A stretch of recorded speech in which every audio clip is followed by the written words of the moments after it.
daripada bangsa Papua, saya pikir itu sesuatu yang keliru. Karena Papua merupakan bagian daripada Indonesia, dari mana kemerdekaan yang sudah diberikan seutuhnya oleh Indonesia. Mari kita membangun cita-cita daripada para leluhur yang telah mengorbankan nyawanya untuk membangun negeri tercinta ini. Ini hal yang penting. Mari kita bersama-sama membangun Indonesia yang ada di bagian Papua ini. Ini adalah kebersamaan. Kita duduk sama rendah dan berdiri sama tinggi. Itu hal yang penting.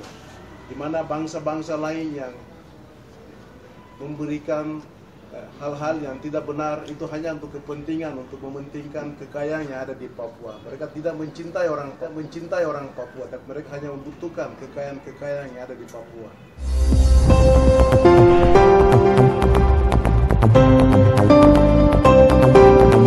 Oleh sebab itu, mari lebih bersinergi lagi pemerintah, dari presiden, gubernur, bupati dan wali kota, mari mengikat sistem yang paling bawah supaya semua berjalan sesuai dengan komando yang betul kita cintai NKRI ini. Jadi kami minta Papua adalah bagian dari Indonesia. Jangan kita menurunkan generasi yang menjadi generasi pendendam. Pendendam adalah dosa dan tidak pernah ada berkat. Dan pada akhirnya generasi yang akan datang tidak pernah akan membangun lebih bagus dari hari ini.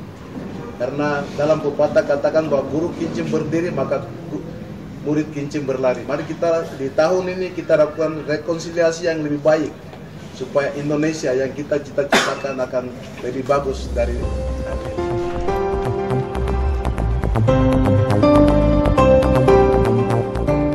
Ini merupakan indikasi bahwa fokus ini belum maksimal, belum mensejahterakan masyarakat adat Papua. Ini gejala-gejala, ini indikatornya.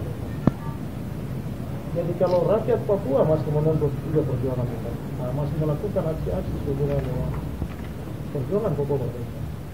Jadi kita pertanyakan, kemana otsus yang diberikan sebagai solusi perjuangan yang sudah dilakukan? Apakah uang ini digunakan oleh pejabat-pejabat untuk kepentingan mereka? Apakah uang ini kenapa belum turun ke rakyat? Saya merasakan akibat dari perjuangan mereka bisa mendapatkan itu. Ini hal-hal yang saya sampaikan. Dalam kesempatan ini kami juga di saat ini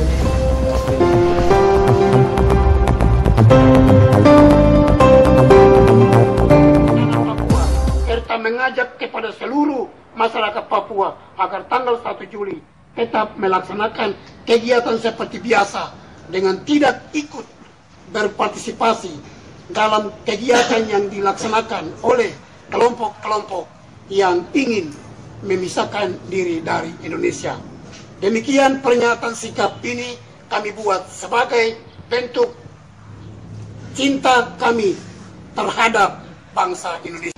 Menebarkan isu pelanggaran HAM yang dilakukan TNI Polri, padahal jelas sekali bahwa OPM lah yang melakukan kekerasan seperti penembakan anggota TNI Polri dan bahkan masyarakat sipil menjadi korban. Keempat, mengutuk segala bentuk politisasi agama. Dinamika politik yang terjadi sekarang ini cenderung menggunakan agama sebagai sarana untuk mencapai tujuan politik jangka pendek. Keagungan agama sebagai sumber kedamaian dan ketentraman, inspirasi dan pencerahan dalam hidup telah tereduksi sebagai pengumpul suara dan legitimasi kekuasaan, bahkan dengan kian menguatnya politik menjelang pemilu di beberapa daerah di Papua. Agama telah menjadi pemisah dalam masyarakat. Politisasi agama telah merusak agama sebagai tanah yang suci, baik, adil, dan damai. Agama harusnya dapat memurnikan dunia politik dan tidak sebaliknya justru membuat politik. Pemerintah tidak boleh takut, apalagi kalah dengan kelompok-kelompok yang membawa ideologi, ajaran dan doktrin yang bertujuan untuk menghancurkan bangsa ini, dan berharap kepada para penegak hukum agar mereka benar-benar menjaga